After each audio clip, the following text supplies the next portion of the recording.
कि मैं नहीं सिखाता कभी किसी को पत्नी भक्त कहाओ मत। मैं कभी नहीं कहता प्यारे पत्नी के चरण दबाओ मत। पत्नी कहती है तो जाकर ठेलो बाहर ठेला गाड़ी। पत्नी कहती है तो घर में धो दो उसकी साया साड़ी। निज जन्म भूमि को तजकर वह तेरे घर में जब आई है, वह थक जाती तो उसकी सेवा करना कहाँ बुराई है। हंस हंस कर करे इशारा तो झाड़ू भी आप लगा देना। बर्तन भी धोना खुशी खुशी, भोजन भी कभी पका देना।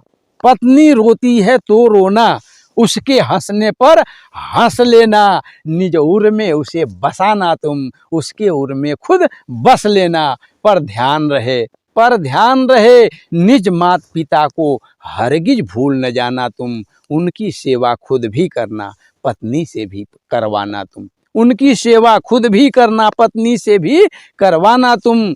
गर मात पिता को जिंदा पर तुम पानी नहीं पिलाओगे, तब ध्यान रहे तुम भी पानी मरणोपरांत ही पाओगे। तेरा विचार घर के बुजुर्ग को वृद्धाश्रम पहुंचाना है। तेरा विचार घर के बुजुर्ग को वृद्धाश्रम पहुंचाना है, तब भूल न जाना तुमको भी कल वृद्धाश्रम में जाना है। मेरे भैया निज मात पिता का है तुम पर उपकार बहुत। उस मात पिता से पाए हो बचपन से अब तक प्यार बहुत। माता से बढ़कर दुनिया में हितकारी और न कोई है। मेरे भैया 9 माह कोख में माँ ही तुमको ढोई है। तुम याद करो माँ तुम्हें दुखित जब भी देखी है रोई है। माँ तुम्हें खिलाकर खाई है, माँ तुम्हें सुलाकर सोई है। फिर बात पिता की आती है तो पिता जगत में आले हैं। सोचो मन में कितनी कठिनाई से वे तुमको पाले हैं। सिर पर परिजन का बोझ उठाकर कहाँ कहाँ तक भटके हैं। खुद टूट चुके हैं फिर भी बोझा कहीं नहीं वे पटके हैं। पर आज बुजुर्ग हुए हैं तो निज तन ढोना ही भारी है। कल तक उपकार किए थे वे भाई अब तेरी बारी है।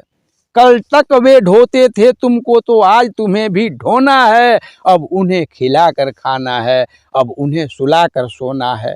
हे औलादों तुम अंत समय में असली साथी बन जाओ। तन मन धन से तुम बूढ़े माता पिता की लाठी बन जाओ। ऐसा करके भाई मेरे तुम जग में पुण्य कमाओगे। फिर स्वयं बुढ़ौती में इसका फल निज बच्चों से पाओगे। आशा है अवधू की अर्जी को कभी नहीं तुम छाटोगे। सीधा प्रमाण है दुनिया में जो बोओगे सो काटोगे।